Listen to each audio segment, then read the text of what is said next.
Aokigahara is approximately 3,500 hectares of dense forest at the base of Mount Fuji. The Yamanashi Prefecture Emergency Services, the local police, and the volunteer search teams that conduct annual sweeps of the forest have, between them, covered significant portions of it. Not all of it. Some sections have been entered. Some sections have been entered and not returned to. The reasons given are not always the ones you would expect. Equipment failures, navigation problems, specific atmospheric conditions. In some cases, no reason is given. The section is marked on internal maps as requiring alternative management, and the alternative management is to not go back. In this video, we are counting down 12 sections of Aokigahara that search teams have entered once and refused to return to. Stay with me to the end, because Section 1 has never been successfully navigated from entry point to exit point by any team that tried. So hit subscribe, turn on notifications, and let us begin.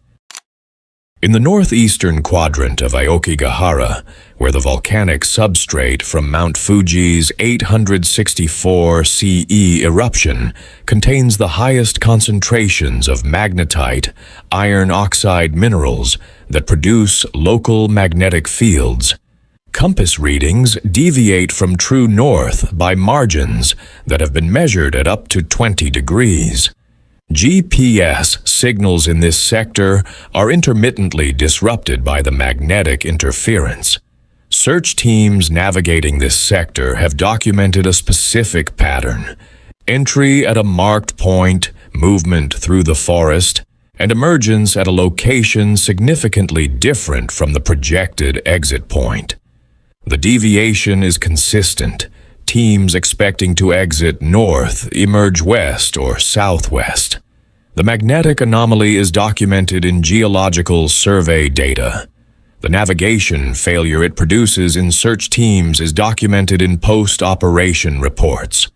What is not fully documented is why teams who know about the magnetic deviation, who enter with adjusted compasses and marked routes, still emerge in the wrong place. Beneath the surface of Aokigahara, the 864 CE lava flow created an extensive network of lava tubes, underground channels, formed when the outer surface of a lava flow cooled and solidified, while the interior continued flowing, eventually draining and leaving hollow tunnels in the rock. The network beneath Aokigahara is not fully mapped. Some sections extend further than their entrances suggest. Search teams that have descended into lava tube entrances in the western sector have documented a specific experience.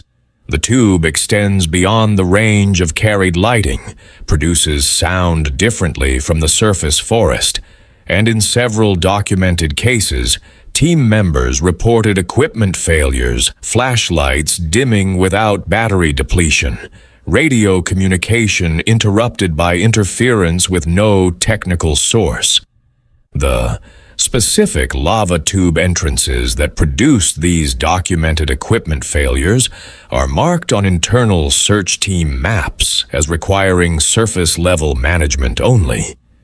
The teams do not descend into them. The tubes remain open. The equipment failures remain undocumented in any public report.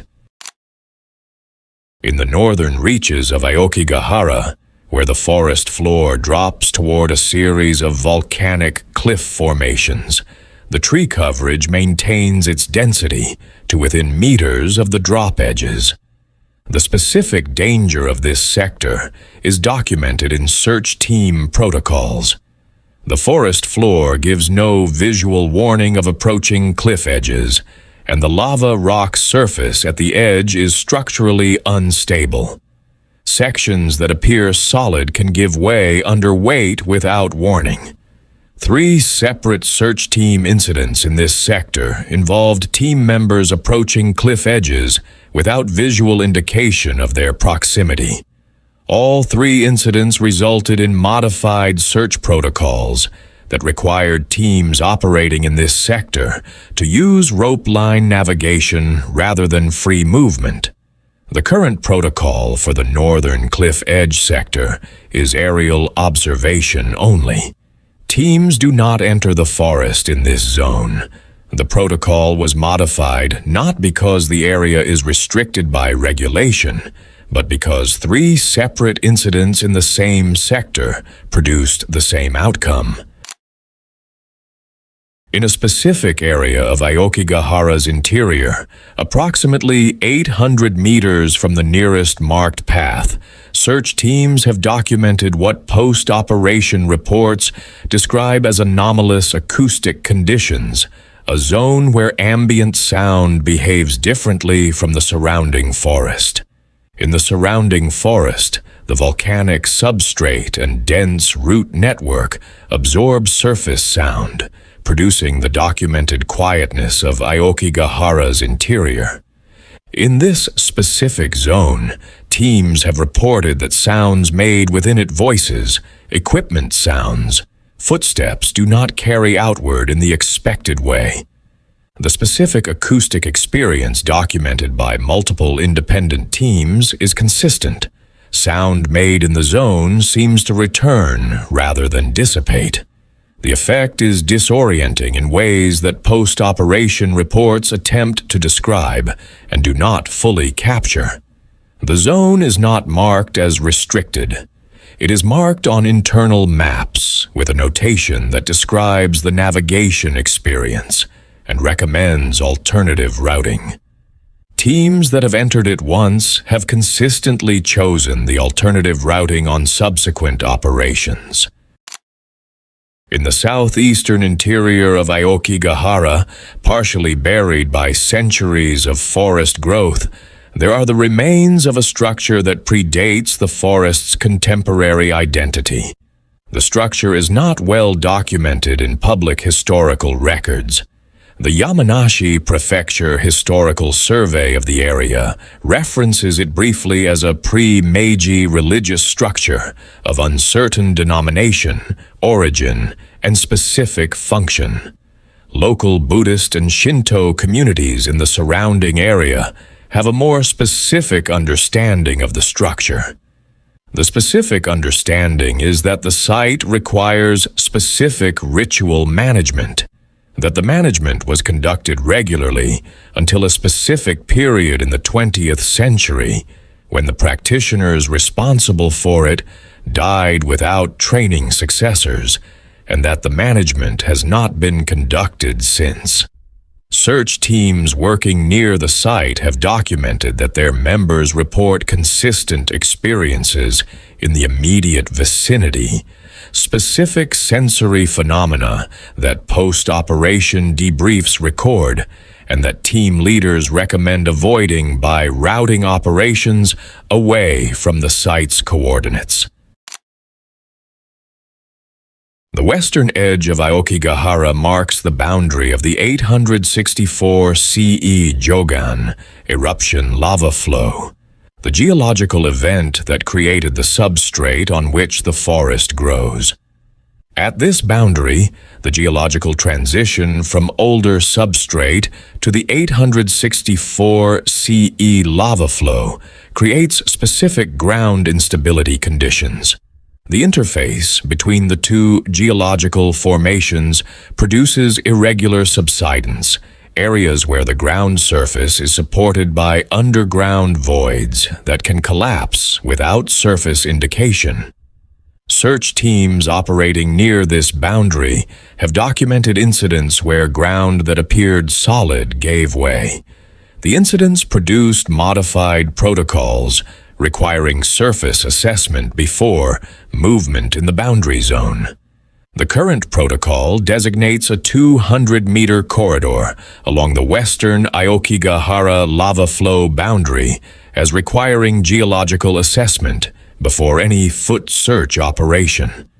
The geological assessment team that was commissioned to conduct the survey recommended aerial observation only for significant sections of the corridor.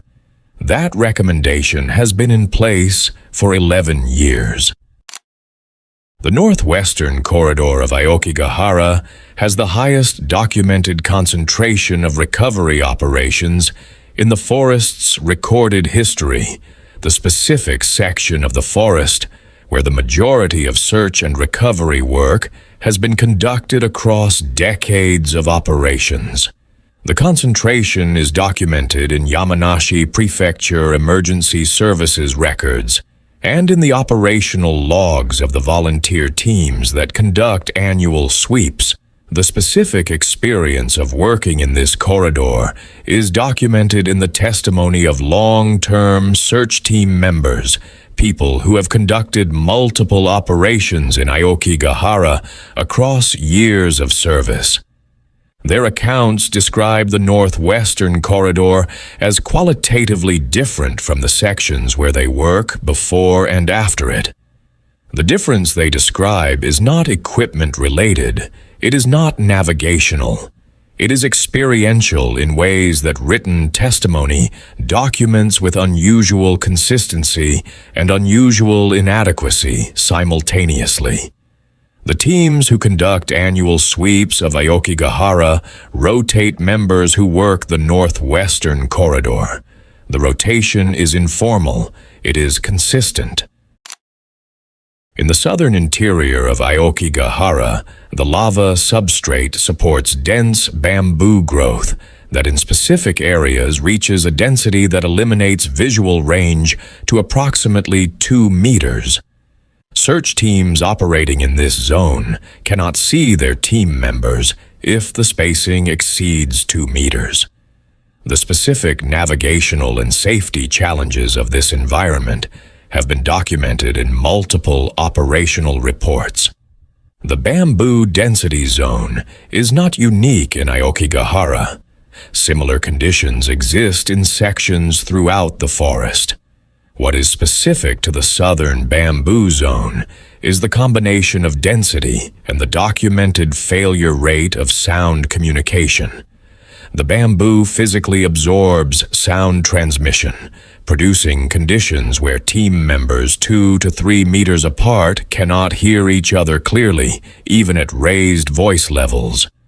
Teams operating in the bamboo density zone work in contact intervals, physical rope connection between team members.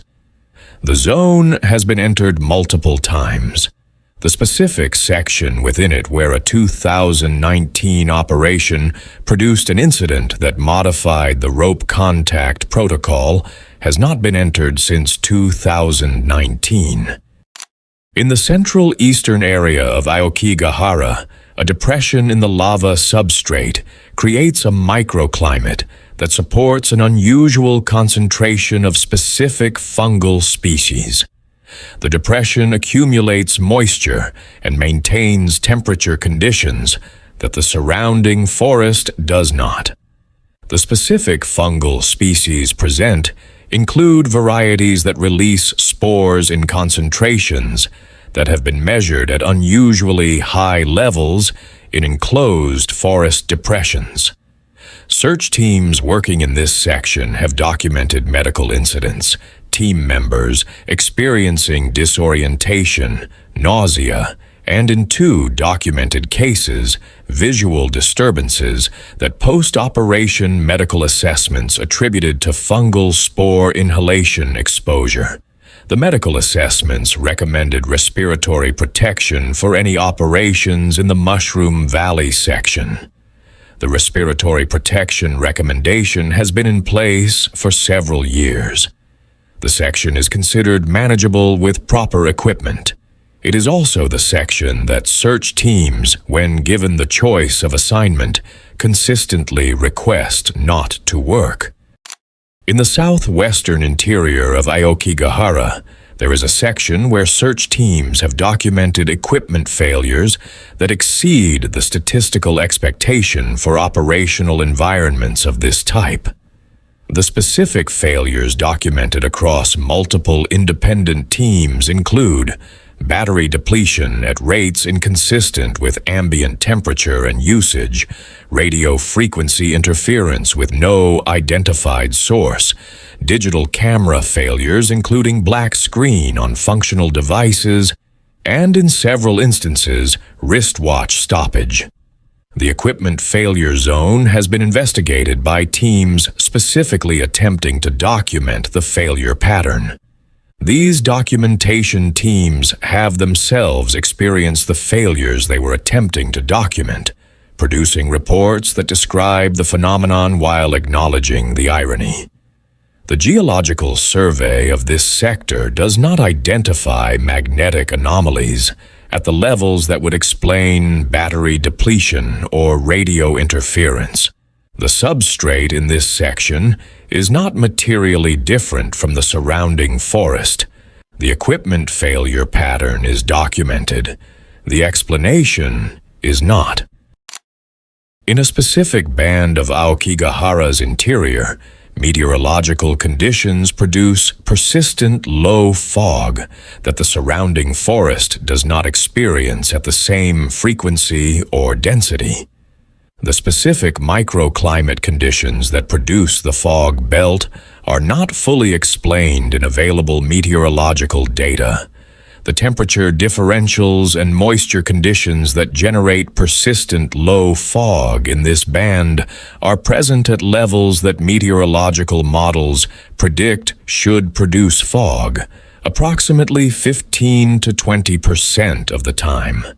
The fog is present approximately 60 to 70% of operating days that search teams have recorded.